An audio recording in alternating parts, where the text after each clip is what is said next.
Bridget Phillipson, you've been at Perfect Green Primary this morning. What are your impressions? It's been fantastic to be here in Harlow and at Perfect Green and to see particularly some of the fantastic music provision that they've got for young people and how Labour wants to make sure that all children get access to those range of activities. I've been really impressed by all the work the school's doing. And so creativity was the key theme when in the two rooms you were in. Why? Why do you feel it's so important? I think it's essential that all young people get a really strong grounding in the basics like English and maths, but alongside that they get a range of different opportunities and a broad curriculum. It's what parents really care about. They want to see their children getting those range of activities. Sadly, children in our state schools are increasingly not getting those opportunities, and I want to make sure that family background, how much you earn, doesn't determine what your children can experience. I've got 4 grandchildren in schools in Harlow, reception to year 10. What hope, if you get in, can you bring to them if you get in?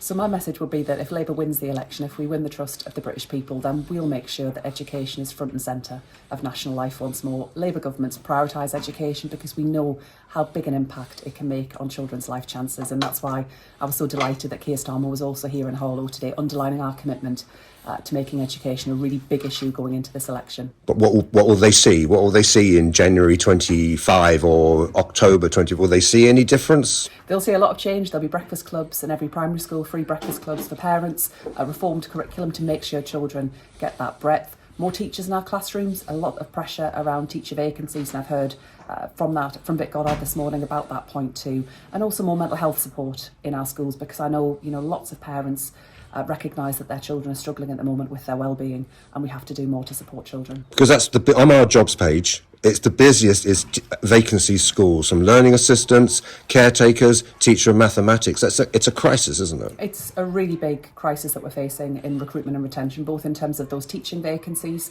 but also around support staff roles too. That's why, for example, we've said that a Labour government will give support staff a seat at the table once more, so to bring back in a negotiating body for support staff to recognise their brilliant work. And around teaching, we'll end the private schools tax breaks and we'll put that money into more teachers in our state schools. Will you build up, local MP is Robert Halfon, will you build upon his work regarding apprenticeships? Well, I think sadly what we've seen from the Conservatives is a lot of talk around apprenticeships, but a falling number of apprenticeship starts available for our young people. I want young people to have a range of different opportunities, technical, vocational, alongside the academic. And it will fall to the next Labour government to make sure that young people get those pathways.